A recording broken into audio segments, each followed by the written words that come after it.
వి gold trusted gold buyers తాకట్టులో ఉన్న బంగారాన్ని విడిపించి ఈ రోజు ఉన్న మార్కెట్ ధరకే కొనబడును. మరిన్ని వివరాలకు సంప్రదించండి 77107720. ఎన్డీఏ కూటమి అధికారంలోకి వచ్చి 1 ఇయర్ ఇవాళ అందరం కూడా రాష్ట్ర పాలన పోయి 1 ఇయర్ అయిన సందర్భంగా రాష్ట్ర వ్యాప్తంగా జనసేన, టీడీపీ, బీజేపీ అందరూ కూడా కలిసి ఇవాళ సంక్రాంతి, దీపావళి పండుగ చేసుకుంటా ఉన్నాం. దురదృష్టమైనటువంటి పరిపాలన పోయి ఒక అద్భుతమైన పరిపాలన నాంది పలికిన రోజు కాబట్టి ప్రజలందరూ కూడా ఇవాళ అభివృద్ధిని కోరుకుంటున్నారు, సంక్షేమాన్ని కోరుకుంటున్నారు, ఇవాళ పండుగ చేసుకుంటున్నారు. ఎందుకంటే జగన్మోహన్ రెడ్డి ప్రజా వ్యతిరేక పాలన చేశారు కాబట్టి ప్రజలందరూ కూడా చిత్తుగా ఓడించి మళ్ళీ ఇంకొకరు ఇలాంటి పరిపాలన చేయకూడదు, దోచుకోవడం, దాచుకోవడం. ఇవాళ మనం చూస్తూ ఉన్నాం ఎంతమంది అరెస్ట్ అయ్యారో, ఎన్ని కోట్లు ప్రజాధనం వేస్ట్ చేశారో, ఎన్ని కోట్లు ప్రజాధనం దోచుకున్నారో చూసాం. విశాఖపట్నంలో చూసాం, రాష్ట్ర వ్యాప్తంగా చూసాం.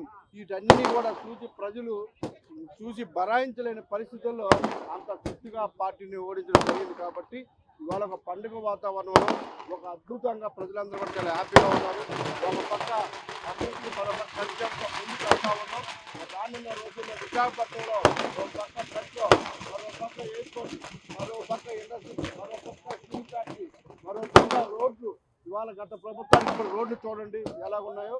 ఇదే కోరుకుంటున్నారు ప్రజలు. ఇవాళ ఎక్కడికన్నా వెళ్ళండి బాబు, ఎవరు ఏం చేసినా చేయకపోయినా పర్లేదు, కానీ ఆ దుర్మార్గమైన పరిపాలన పోగొట్టేందుకు చాలా హ్యాపీగా ఉన్నాం, గుండె మీద చేసుకొని పడుకున్నాం అంటున్నారు. కాబట్టి వాళ్ళందరికీ అనుకూలంగా, ప్రజలకు అనుకూలంగా, ప్రజలు కోరుకునే విధంగా ఇవాళ పరిపాలన జరుగుతుంది. ఒక పక్క రేషన్ షాపులు కానీ అన్ని నిర్ణయాలు కూడా ప్రజలు ఏదైతే కూడా జరుగుతుందో కాబట్టి ప్రజా పరిపాలన ఇవాళ మొదలైన రోజు కాబట్టి, మొదలైంది కాబట్టి ఇవాళ ఇదే రోజున అద్భుతమైన విజయాన్ని అందించారు. ఈ రాష్ట్ర ప్రజలకు, ముఖ్యంగా విశాఖపట్నం ప్రజలకు ఎక్కడ లేని మెజార్టీతో గెలిపించిన విశాఖపట్నం ప్రజలకు ప్రత్యేకమైన ధన్యవాదాలు.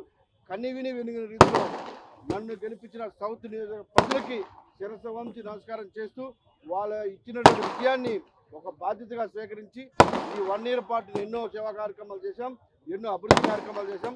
ఇంకా రానున్న రోజుల్లో ఇచ్చిన ప్రతి మాటను నిలబెట్టుకొని ఇచ్చిన ప్రతి ఒక్కరికి కూడా ఏవైతే నేను హామీలు ఇచ్చానో ఎలక్షన్ ముందు, ఎలక్షన్ తర్వాత అవన్నీ కూడా నెరవేర్చిన తర్వాతే మళ్ళీ నేను ఓటెడతాను కూడా చెప్పడం జరిగింది. ఆ విధంగా ముందుకెళ్తామని మీ ద్వారా తెలియజేస్తాను.